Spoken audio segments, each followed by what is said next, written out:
It's been almost 2 years since I lost my daughter Lily.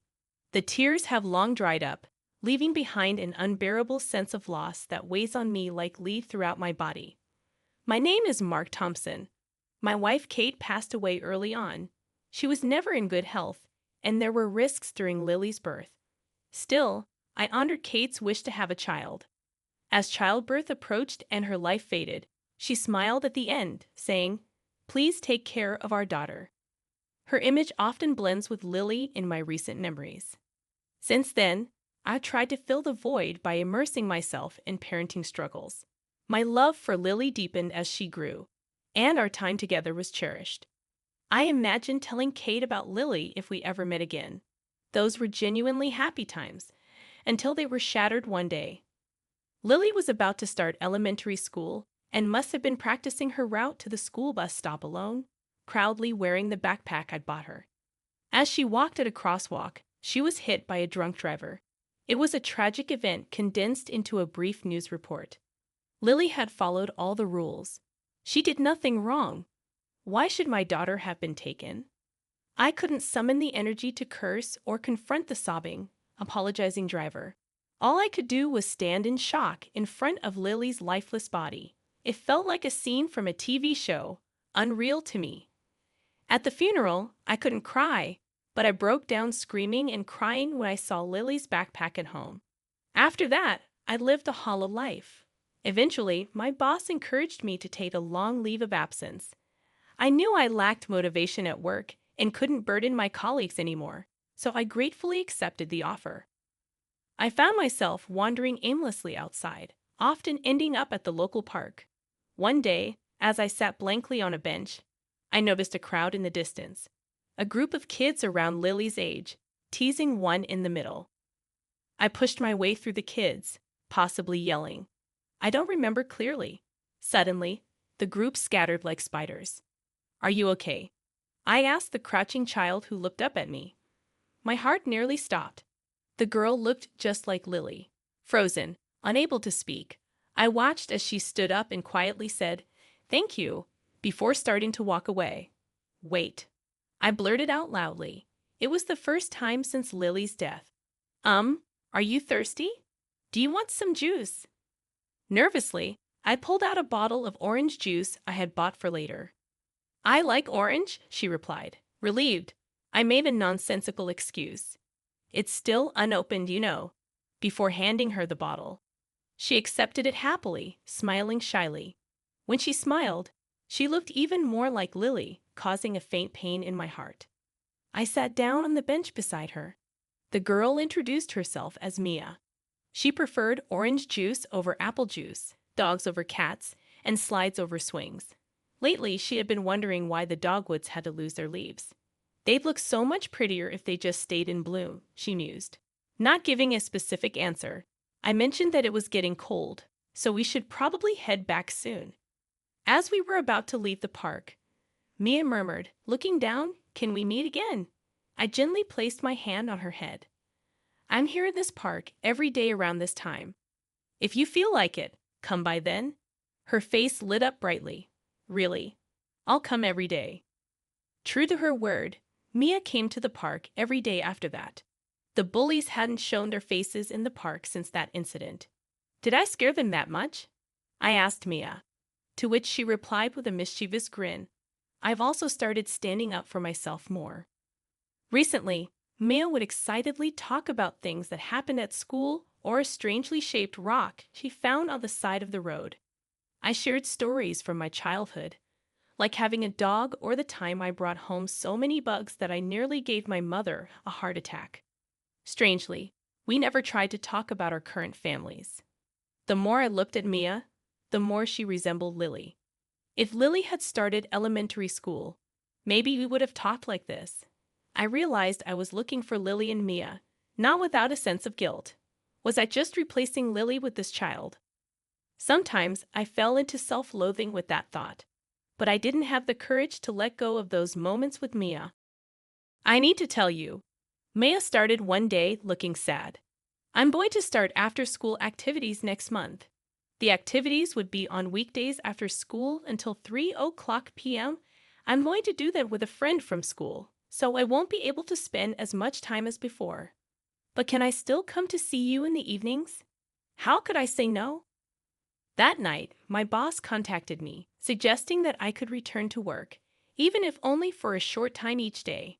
The hours would be from 8 o'clock a.m. to 3 o'clock p.m., a rare arrangement apparently made possible because my colleagues had spoken to my boss on my behalf. After that, Mia and I started meeting after her activities and my work. My colleagues, who had waited for my return, said I seemed different from just before my long leave, with some even getting emotional about it. They said I seemed softer. When I was living with Lily, I never wanted to use parenting as an excuse to slack off at work. I must have been pretty desperate after losing Lily. I had been a mess. Despite repeatedly turning down invitations for meals from friends and colleagues, they never gave up on me. Now I'm realizing just how much support I had around me. I'm filled with gratitude for my colleagues, my boss, and most of all, for Mia, who gave me a chance to find my way back to life. But I can't keep depending on this kindness forever. When I was starting to think about getting back to my regular work schedule, Mia showed up at the park one day looking downcast. Even when I tried to talk to her as usual, she was unresponsive, and the conversation didn't flow. What's wrong? Did something happen? I was worried she might be getting bullied by those kids again. After a while of silence, she looked up at me with a pained expression, and tears started to overflow. As she began to cry, I comforted her and slowly got her to talk. That's when I first learned about her family situation. Mia was an orphan who had been raised in a facility. She had started the after-school activities because volunteers had come to the facility, and she felt obliged to join. Due to the orphanage's curfew until 5 o'clock p.m., she would leave immediately after her activities, ended to meet me until that time every day. Now, due to the circumstances at the orphanage, it had been decided that she would move to a facility in the next city over. As she finished telling me everything through her sobs, she murmured, "I'm sorry for not saying this for so long. I thought you'd hate me if I told you I lived in an orphanage, so I just couldn't bring myself to say it for the longest time. That's silly. No matter where you are, you're still Mia. I love you no matter what, and that won't change," I reassured her. She nodded happily several times. If she were my real daughter, I wouldn't hesitate to hug her tight. Then, with tears in her eyes, she looked straight at me. "I'll come here every day, so can we still meet?" Of course, I wanted to say. We'll meet every day. However, it would take more than an hour for Mia to get here from the new orphanage using public transportation. It's not realistic for Mia to travel that distance by herself every day. Having lost a daughter myself, the thought of her being in danger is unbearable. As I hesitated to respond, Mia also became silent, looking down. She probably knew it was an impossible request. "Mia, can you hear my story?" I chose my words carefully, speaking slowly to make it easy for her to understand. I told her about losing my daughter and starting to take time off work, and how meeting Mia had begun to bring color back into my world. She listened silently as I spoke. After finishing my story, I took a deep breath. "Mia, we won't be able to meet like this anymore. You're smart, so you understand, right?" Mia nodded slightly. A child who lost her parents and a parent who lost his child. We were just filling voids for each other. But the time for playing family is over. We have to face reality. It's time for both Mia and me to start walking on solid ground again. Let's make a promise, okay? Mia's shoulders twitched slightly. She looked up and repeated, "A promise?" with curiosity. "In 10 years, when the dogwoods are in full bloom, let's meet here again. By then, you'll surely be a wonderful adult able to come here on your own. I'll do my best too, so there'll be a competition to see who can become a better adult." My voice probably shook a bit towards the end, trying not to let her notice. I gently patted her head, as I always do. Her face lit up as she nodded vigorously. "Yes," she said with a genuine smile. She extended her pinky towards me. "Pinky swear?" Taken aback but amused by her usual demeanor, I laughed and linked pinkies with her. I watched Mia wave goodbye and leave the park until she was out of sight. Then, I collapsed to my knees and cried. At first, I had overlaid Lily's image onto Mia, but as we spent time together, Mia became an irreplaceable presence in her own right, distinct from Lily. The promise to meet again in 10 years. It was made without specifying a day or time, just the season. Mia didn't even know my name. I'm sure she will forget about me eventually. Even without me, she can live a happy life. For me, thanks to meeting Mia, I found the courage to live again.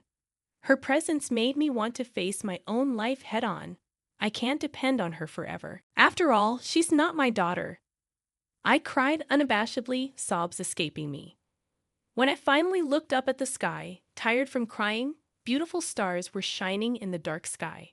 Strangely, my heart felt clear. It felt like Kate and Lily were watching over me. The encounter with Mia must have been necessary for me to move forward. I hope the time spent with me was meaningful for her too. Perhaps my late wife and daughter had a hand in our meeting. I slapped my face to psych myself up and hurried home, thinking about the future to come. Before I knew it, 10 years had passed. Now I am sitting calmly on that park bench and looking at the dogwoods. The day after that day, I went to my boss first thing in the morning and asked to return to my normal duties. With his approval, I worked hard to make up for the time I had missed, wanting to be someone Mia and Lily wouldn't be ashamed of. My efforts paid off. I became relied upon again at work, with my colleagues saying, "The old Mark is back." I eventually got promoted and gradually began to regain confidence in myself. And just like that, 10 years flew by. In those 10 years, I hadn't looked at the flowering dogwoods. Actually, I avoided them because they reminded me of Mia. I couldn't answer her question about why dogwoods fall. Now, I think I can do it properly. Dogwoods are beautiful because they fall. People find value in their blooming and falling. Kate and Lily bloomed fully and then fell. But what I always remember isn't their departure, but all the smiles and memories they left behind. Life is like dogwoods. Everyone will eventually fall, but there's always a time when they bloom fully. You've got a way with words, an answer that shouldn't come back, and a mischievous smile that I shouldn't see, flipped through my mind and dissipated. I've run through these 10 years with all my might. If I could meet Mia and Lily again, would they smile and wave at me? Have I become the cool adult I wanted to be for them? Breathing in the spring air deeply and smelling the dogwoods, I closed my eyes. I felt a gust of wind and the sensation of flower petals dancing. At the same time, I heard, "Never forget our pinky promise, right?" A voice more mature, but still familiar to my ears sounded behind me. Slowly, I opened my eyes and stood up. "Thank goodness," I said with disbelief. I awkwardly turned around. "This one hasn't been opened yet, okay," the girl, now in a uniform, said with a playful smile. In her hand was a bottle of orange juice. Another 10 years had passed since that day of reunion. I'm looking at the dogwoods again, this time with Mia by my side. "How many times is this now, watching the dogwoods together like this?" murmurs Mia, who has grown up to be beautiful.